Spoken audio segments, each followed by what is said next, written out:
মহকুমা প্রশাসনের তরফ থেকে যে এনফোর্সমেন্ট টিম, সেই এনফোর্সমেন্ট টিমে আমরা বিভিন্ন বাজারে আমরা যাই, বিভিন্ন বাজারে গিয়ে যে তাদের মজুদ কীরকম আছে, যে বিশেষ করে আলু, পেঁয়াজ, নিত্য প্রয়োজনীয় জিনিস যেগুলো আছে, আমরা ডাল, তেল, সেগুলো যে মজুদ কত, তাদের রেট কত এবং সেগুলো ঠিকভাবে করা হচ্ছে কিনা সবগুলা আমরা যে এনফোর্সমেন্ট টিম সবাই মিলে এটা দেখশন করি। তারপরে আমরা এখানে কিছু কিছু তাদের যে প্রাইস ইন্ডেক্স আছে সেটা ডিসপ্লে করার জন্য আমরা বলেছি, আবার কেউ করেছে কেউ করেনি, তাদেরকে আমরা বলেছি অতি সত্তর করার জন্য, নাহলে নেক্সটে আমরা তাদেরকে আইনানুগ ব্যবস্থা নেব।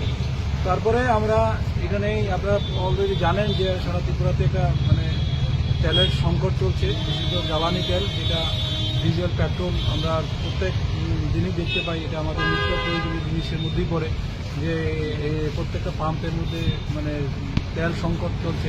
তো সেই নিরিখে আমরা বিশালগড় বাজারে যে আছে সেইটাতে আসলাম, আসার করে দেখলাম যে এখানে তাদের যে মজুদ, সেই মজুদ অলরেডি শেষ হয়ে গেছে, যে আজকে বিকেলের মধ্যে আবার গাড়ি ঢুকবে, তখন সেই অনুযায়ী দেওয়া হবে।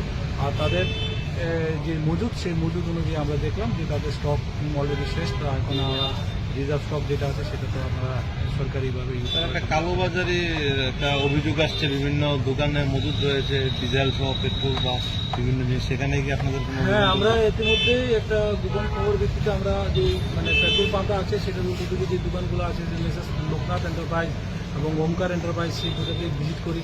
তো বিশেষত লোকনাথ এন্টারপ্রাইজে সেটা দেখলাম লুব্রিক্যান্টস, পেট্রোল জাতীয় কোনো জিনিস বিক্রি করে, শুধু লুব্রিক্যান্ট, মোবিল এগুলো বিক্রি করে। আর ওমকার এন্টারপ্রাইজ যেটা ওনার হলেন প্রসেনজিৎ চৌধুরী, ওনার দোকানে আমরা ভিতরে গিয়ে যে রেড করে আমরা কিছু মজুদ পাই, সেটা ডিজেল পেয়েছি প্রায় 45-50 লিটার্সের মধ্যে, সেগুলো আমরা সিজ করে নিয়েছি। তাদের কাগজপত্র দেখানোর জন্য ওনাকে বলা হয়েছে বিকালে অফিসে আসার জন্য। যদি বৈধ কাগজপত্র দেখাতে পারে তাহলে উনি এটা পেয়ে যাবেন, আর নয়তো সে অনুযায়ী আইনানুগ আমরা ব্যবস্থা নেওয়া হবে।